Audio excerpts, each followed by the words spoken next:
श्री सत्यनारायण भगवान की जय जय। पहला अध्याय। एक समय नौमिषारण्य तीर्थ में शौनक आदि 88,000 ऋषियों ने श्री सूत जी से पूछा, हे प्रभु, इस कलयुग में वेद विद्या रहित मनुष्यों को प्रभु भक्ति किस प्रकार से मिलेगी तथा उनका उद्धार कैसे होगा। इसलिए हे मुनि श्रेष्ठ, कोई ऐसा तप कहिए जिससे थोड़े समय में पुण्य प्राप्त हो सके तथा मनवांछित फल मिल सके। वह कथा सुनने की हमारी इच्छा है। सर्वशास्त्र ज्ञाता श्री सूत जी बोले, हे वैष्णवों में पूज्य, आप सबने प्राणियों के हित की बात पूछी है। अब मैं उस श्रेष्ठ व्रत को आप लोगों से कहूँगा जिस व्रत को नारद जी ने लक्ष्मी नारायण जी से पूछा था और लक्ष्मीपति ने मुनि श्रेष्ठ नारद जी से कहा था, सो ध्यान से सुनो। एक समय योगीराज नारद जी दूसरों की हित की इच्छा से अनेक लोगों में घूमते हुए मृत्युलोक में आ पहुँचे। यहाँ अनेक योनियों में जन्मे हुए प्रायः सभी मनुष्यों को अपने कर्मों द्वारा अनेकों दुखों से पीड़ित देख करके सोचा, किस यत्न करने से निश्चय ही प्राणियों को दुख का नाश होगा। ऐसा मन में सोच करके विष्णु लोक को गए। वहाँ श्वेत वर्ण और 4 भुजाओं वाले देवों के इस नारायण को देख करके, जिनके हाथों में शंख चक्र गदा और पद्म थे तथा वरमाला पहने हुए थे, स्तुति करने लगे। हे भगवान, आप अत्यंत शक्ति से संपन्न हैं। मन तथा वाणी भी आपको नहीं पा सकती। आपका आदि मध्य अंत नहीं है। निर्गुण स्वरूप सृष्टि के आदि भूतों और भक्तों के दुखों को नष्ट करने वाले हो। आपको मेरा नमस्कार है। नारद जी ने इस प्रकार की स्तुति सुनकर विष्णु भगवान बोले, हे मुनि श्रेष्ठ, आपके मन में क्या है? आप किस काम के लिए आगमन हुआ है आपका? निसंकोच कहो। तब नारद मुनि बोले, मृत्यु लोक में सब मनुष्यों जो अनेक योनियों में पैदा हुए हैं, अपने अपने कर्मों के द्वारा अनेक प्रकार के दुखों से दुखी हो रहे हैं। हे नाथ, मुझ पर दया रखते हो तो बतलाइए कि उन मनुष्यों के सब दुख थोड़े ही प्रयत्न से कैसे दूर होंगे। श्री भगवान जी बोले, हे नारद, मुनियों की भलाई के लिए तुमने बहुत अच्छी बात पूछी है। जिस काम के करने से मनुष्य मोह से छूट जाता है वह मैं कहता हूँ, सुनो। बहुत पुण्य देने वाला स्वर्ग तथा मृत्युलोक दोनों में दुर्लभ एक उत्तम व्रत है।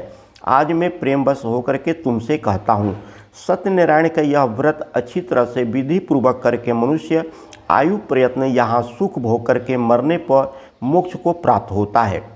श्री भगवान के वचन सुनकर के नारद जी बोले, उस व्रत का फल क्या है, क्या विधान है और किसने यह व्रत किया था और किस दिन व्रत करना चाहिए, विस्तार से कहिए प्रभु। भगवान बोले, दुख शोक आदि को दूर करने वाला, धन्य धान को बढ़ाने वाला, सौभाग्य तथा संतान को देने वाला यह व्रत सब स्थानों पर विजयी करने वाला है। भक्ति और श्रद्धा के साथ किसी भी दिन मनुष्य श्री सत्यनारायण जी की शाम के समय ब्राह्मण और बंधुओं के साथ धर्म परायण होकर के पूजा करें। भक्ति भाव से नैवेद्य केले का फल, घी, दूध, गेहूं का चूर्ण सवैया लें। गेहूं के अभाव में साठी का चूर्ण, शक्कर तथा गुड़ लें और सब भक्ष्य योग्य पदार्थ जमा करके भगवान के अर्पण कर दें तथा बंधुओं सहित ब्राह्मणों को भोजन करवाएं। पश्चात स्वयं भोजन करें। नित्य गीत आदि का उच्चारण कर श्री सत्यनारायण भगवान का स्मरण करता हुआ समय व्यतीत करें। इस तरह से व्रत करने पर मनुष्यों की इच्छा निश्चय ही पूरी होगी। विशेषकर कली काल में भूमि पर यही मोक्ष का सरल उपाय भी है। श्री पहला अध्याय समाप्त। श्री सत्यनारायण भगवान की जय जय।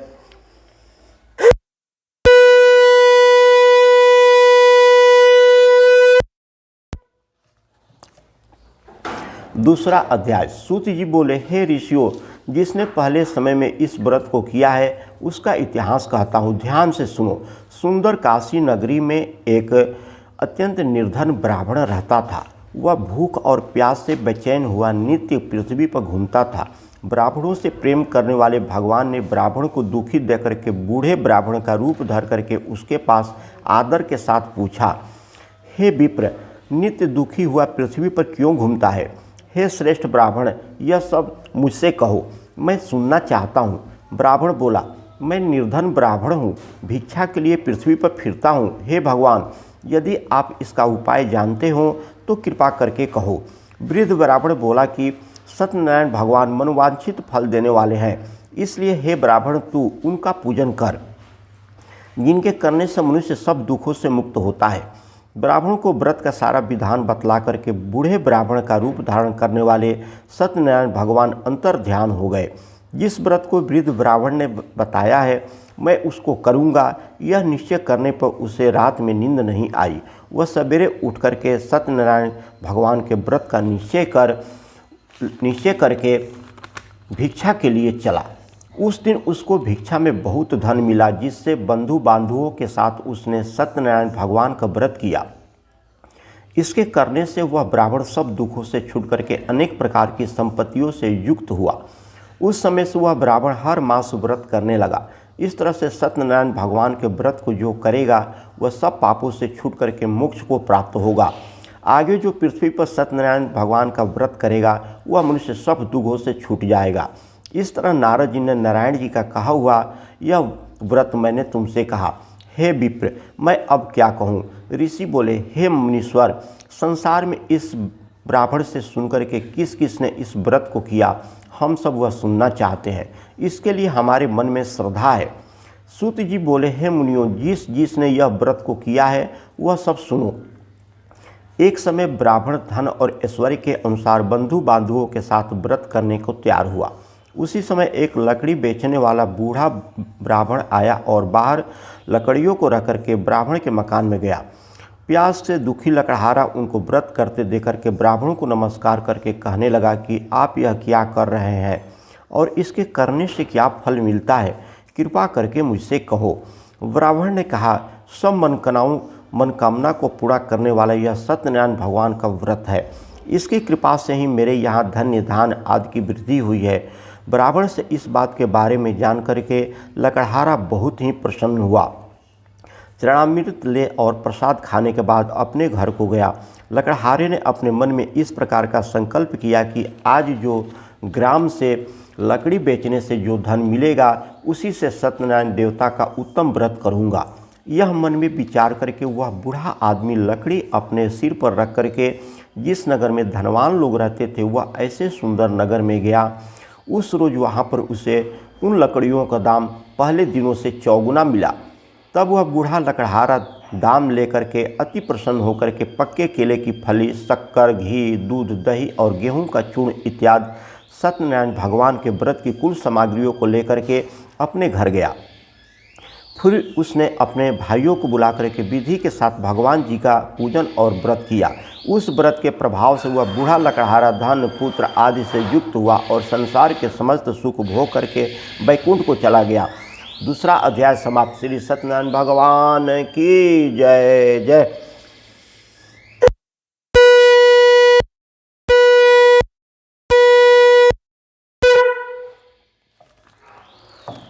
तीसरा अध्याय।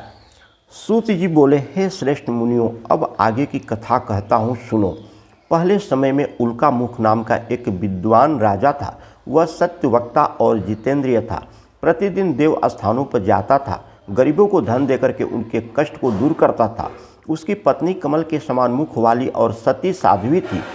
भद्रशिला नदी के तट पर उन दोनों ने श्री सत्यनारायण भगवान का व्रत किया। उस समय से वहाँ एक साधु वैश्य आया। उसके पास व्यापार के लिए बहुत सा धन था। वह नाव को किनारे पर ठहरा करके राजा के पास आ गया और राजा को व्रत करते हुए देख करके विनय के साथ पूछने लगा, हे राजन, भक्ति युक्त चित्त से यह आप क्या कर रहे हैं? मेरी सुनने की इच्छा है, सो आप यह मुझे बतलाइए। राजा बोले, हे साधु, अपने बांधुओं के साथ पुत्र आदि की प्राप्ति के लिए महाशक्तिवान सत्यनारायण भगवान का व्रत और पूजन किया जा रहा है। राजा के वचन सुनकर के साधु आदर से बोला, हे राजन, मुझसे इसका सब विधान कहो, मैं भी आपके कथन के अनुसार इस व्रत को कहूँगा। मेरे भी कोई संतान नहीं है और इससे निश्चय ही होगी। राजा ने सब विधान सुनकर के व्यापार से निवृत्त होकर के वह आनंद के साथ गया। साधु ने अपनी स्त्री से संतान देने वाली उस व्रत का समाचार सुनाया और कहा कि जब मेरे संतान होगी तब मैं इस व्रत को करूँगा। साधु ने ऐसे वचन अपनी स्त्री लीलावती से कहे। एक दिन उसकी स्त्री लीलावती पति के साथ आनंदित हो सांसारिक धर्म में प्रवृत्त होकर के श्री सत्यनारायण भगवान की कृपा से गर्भवती हो गई। तथा 10वें महीने में उसके एक सुंदर कन्या का जन्म हुआ। दिनों दिन वह इस तरह से कन्या बढ़ने लगी जैसे शुक्ल पक्ष का चंद्रमा बढ़ता है। कन्या का नाम कलावती रखा गया। तब लीलावती ने मीठे शब्दों में अपने पति से कहा कि जो आपने संकल्प किया था कि भगवान का व्रत करूँगा, अब आप उसे करिए। साधु बोला, हे प्रिय, इसके विवाह पर करूँगा। इस प्रकार अपनी पत्नी को आश्वासन दे वह नगर को गया। कलावती पितृगृह में बड़ी होने लगी। साधु ने जब नगर में सखियों के साथ अपनी पुत्री को देखा तो तुरंत दूत बुलाकर कहा कि पुत्री के वास्ते कोई सुयोग वर दे करके लाओ। साधु की आज्ञा पाकर के दूत कंचन नगर पहुंचा और वहां पर बड़ी खोज और देखभाल करके लड़की के लिए सुयोग वाणिक पुत्र को लेकर के आया। उस सुयोग लड़की को देकर के साधु ने अपने बंधु बांधवों सहित प्रसन्नचित्त अपनी पुत्री का विवाह उसके साथ कर दिया। किंतु दुर्भाग्य से विवाह के समय भी उस व्रत को करना भूल गया। तब श्री भगवान क्रोधित हो गए और श्राप दिया कि तुम्हें दारुण दुख प्राप्त होगा। अपने कार्य में कुशल साधु बनिया जमाता सहित समुद्र के समीप स्थित रतन नगर में गया और वहां दोनों ससुर जमाई चंद्रकेतु राजा के उस नगर में व्यापार करने लगे। एक रोज भगवान सत्यनारायण की माया से प्रेरित कोई चोर राजा का धन चुरा करके भागा जा रहा था, किंतु राजा के दूतों को आता देख करके चोर घबरा करके भागते हुए राजा के धन को वहीं चुपचाप रख कर दिया जहां वो ससुर जमाई ठहरे हुए थे। जब दूतों ने उस साधु वैश्य के पास राजा के धन को रखा देखा तो वे दोनों को बांध करके ले गए और प्रसन्नता से दौड़ते हुए राजा के समीप जाकर के बोले, यह 2 चोर हम पकड़ करके लाए हैं, दे करके आज्ञा दे। तब राजा की आज्ञा से उनको कठोर कारावास में डाल दिया गया और उनका सब धन छीन लिया गया। सत्यनारायण भगवान के श्राप द्वारा उनकी पत्नी भी घर पर बहुत दुखी हुई और घर पर जो धन रखा था चोर चुरा करके ले गए। शारीरिक और मानसिक पीड़ा तथा भूख प्यास से अति दुखित हो अन्न की चिंता में कलावती एक ब्राह्मण के घर गई। वहां उसने श्री सत्यनारायण भगवान का व्रत होते देखा। फिर कथा सुनी तथा प्रसाद ग्रहण कर रात को घर आई। माता ने कलावती से कहा, हे पुत्री, अब तक कहाँ रही तुम? तेरे मन में क्या है? कलावती बोली, हे माता, मैंने एक ब्राह्मण के घर श्री सत्यनारायण भगवान का व्रत देखा है। कन्या के वचन सुनकर के लीलावती भगवान के पूजन की तैयारी करने लगी। लीलावती ने परिवार और बंधुओं सहित श्री सत्यनारायण भगवान का पूजन किया और वर मांगा कि मेरे पति और दामाद शीघ्र आ जाएं। साथ ही प्रार्थना की कि हम सबका अपराध क्षमा करो प्रभु। सत्यनारायण भगवान इस व्रत से संतुष्ट हो गए और राजा चंद्रकेतु को स्वप्न में दर्शन देकर कहा, हे राजन, दोनों वैश्यों को प्रातः ही छोड़ दो और उनका सब धन जो तुमने ग्रहण किया है दे दो, नहीं तो मैं तेरा धन, राजपुत्र आदि सब नष्ट कर दूंगा। राजा से ऐसे वचन कह करके भगवान अंतर ध्यान हो गए। प्रातःकाल राजा चंद्रकेतु ने सभा में अपना स्वप्न सुनाया। फिर दोनों वाणिक पुत्रों को कैद से मुक्त करके सभा में बुलाया। दोनों ने आते ही राजा को नमस्कार किया।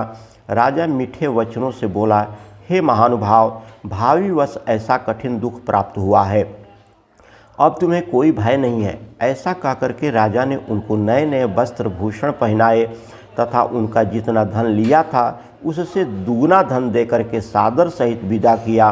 दोनों वैश्य अपने घर को चल दिए।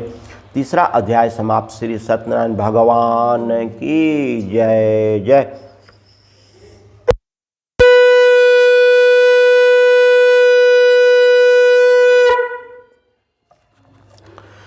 चौथा अध्याय। सूत जी बोले, वैश्य ने मंगलचार करके यात्रा आरंभ की और अपने नगर को चला। उनके थोड़ी दूर निकलने पर दंडी भेषधारी श्री सत्यनारायण भगवान उनसे पूछा, हे साधु, तेरी नाव में क्या है? अभिमानी वणिक हंसता हुआ बोला, हे दंडी, आप क्यों पूछते हो? क्या धन लेने की इच्छा है? मेरी नाव में तो बेल और पत्ते भरे हैं। वैश्य का कठोर वचन सुनकर के भगवान ने कहा, तुम्हारा वचन सत्य हो। दंडी ऐसा कहकर के वहाँ से दूर चले गए और कुछ दूर जाकर के समुद्र के किनारे बैठ गए। दंडी के जाने पर वैश्य ने नित्य क्रिया करने के बाद नाव को ऊंची उठी दे करके अचंभा किया और नाव में बेल पत्ते आदि दे करके मूर्छित होकर के जमीन पर के गिर पड़ा। फिर मूर्छा खुलने पर अत्यंत शोक प्रकट करने लगा। तब उसका दामाद बोला कि आप शोक न करें, यह दंडी का श्राप है, अतः उनकी शरण में चलना चाहिए, तभी हमारी मनोकामना पूरी होगी। दामाद के वचन सुनकर के दंडी के पास पहुंचा और अत्यंत भक्ति भाव से नमस्कार करके बोला, मैंने जो आपसे असत्य वचन कहे थे उनको क्षमा करो प्रभु। ऐसा कह करके महान शोका आतुर होकर के रोने लगा। तब दंडी भगवान बोले, हे बाणिक पुत्र, मेरी आज्ञा से बार बार तुम्हें दुख प्राप्त होता है, तू मेरी पूजा से विमुख हुआ है।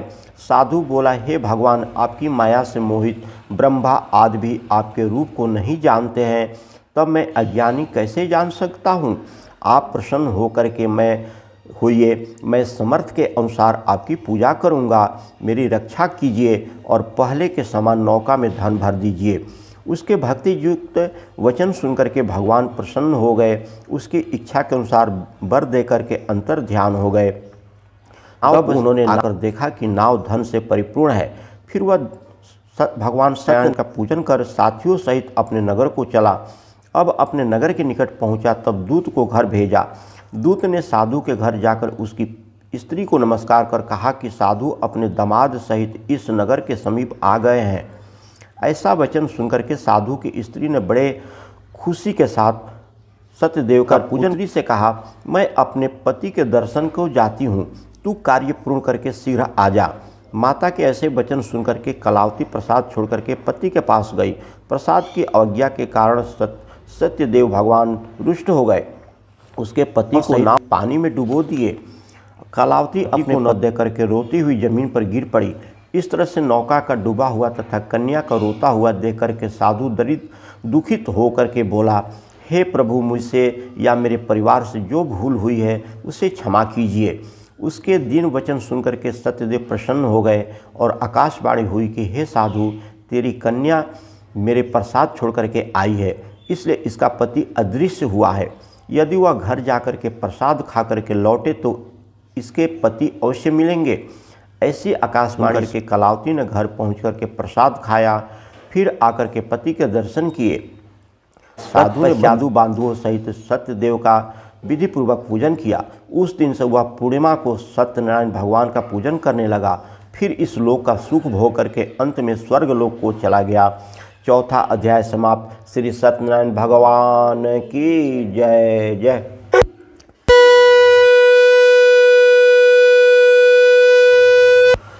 पांचवा अध्याय। सूत जी बोले, हे ऋषियों, मैं और भी कथा कहता हूँ, सुनो। प्रजा पालन में लीन तुंगध्वज नाम का एक राजा था। उसने भी भगवान का प्रसाद त्याग करके बहुत ही दुख पाया था। एक समय वन में जाकर के वन पशुओं को मार करके बड़ के पेड़ के नीचे आया। वहाँ उसने ग्वालों को भक्ति भाव से बांधुओं सहित श्री सत्यनारायण जी का पूजन करते देखा। राजा देखकर भी अभिमानवश वहाँ नहीं गया और न ही नमस्कार ही किया। जब ग्वालों ने भगवान का प्रसाद उसके सामने रखा तो वह प्रसाद को त्याग करके अपनी सुंदर नगरी को चला गया। वहीं उसने अपना सब कुछ नष्ट पाया तो वह जान गया कि यह सब भगवान ने किया है, उन्हीं के कृपा से ऐसा हुआ है। तब वह विश्वास कर ग्वालों के समीप गया और विधि पूर्वक पूजन कर प्रसाद खाया तो श्री सत्यदेव भगवान जी के कृपा से पहले जैसा था वैसा ही हो गया। फिर दीर्घ काल तक सुख भोग करके मरने पर स्वर्ग लोक हो गया। जो मनुष्य इस परम दुर्लभ व्रत को करेगा, भगवान की कृपा से उसे धन्य धान की प्राप्ति होगी। निर्धन धनी होंगे, बंदी बंधन से मुक्त होकर के निर्भय हो जाएंगे। संतानहीनों को संतान की प्राप्ति होगी तथा सब मनोरथ पूर्ण होकर के अंत में वैकुंठ धाम को वह व्यक्ति जाता है जो यह व्रत करता है। जिन्होंने पहले इस व्रत को किया, अब उनके दूसरे जन्म की कथा कहता हूँ। वृद्ध सतानंद ब्राह्मण ने सुदामा का जन्म लेकर के मोक्ष को पाया था। उल्का मुख नाम का राजा दशरथ होकर के वैकुंठ को प्राप्त हुआ था। साधु नाम के वैश्य ने मोरध्वज बनकर के अपनी पुत्र को आरे से चीर करके मोक्ष को प्राप्त किया था। महाराज तुंगध्वज ने स्वयंभू होकर के भगवान में भक्ति युक्त कर्म कर मोक्ष प्राप्त किया था। पांचवा अध्याय समाप्त। श्री सत्यनारायण भगवान की जय जय। श्री सत्यनारायण भगवान की जय जय।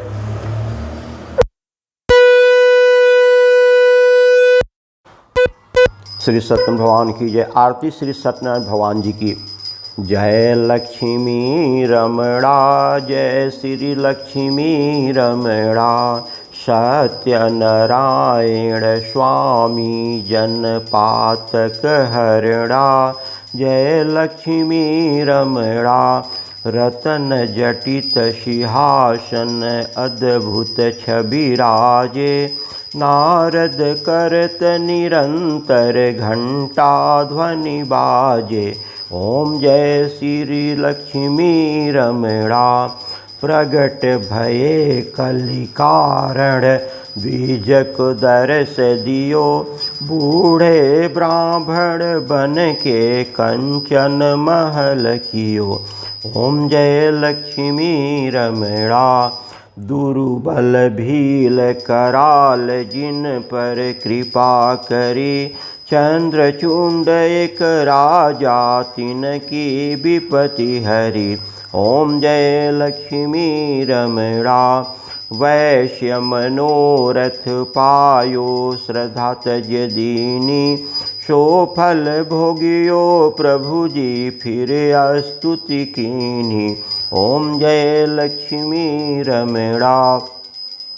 भाव भक्ति के कारण छिन छिन रूप धरियो, सरधा धारण कीनी तिनके काज सरियो। ओम जय लक्ष्मी रमणा।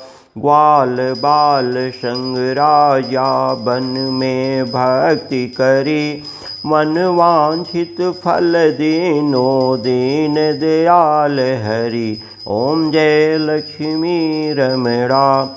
चढ़त प्रसाद सवैया कदली फल मेवा, धूप द्वीप तुलसी से राजी सतदेवा। ओम जय लक्ष्मी रमणा।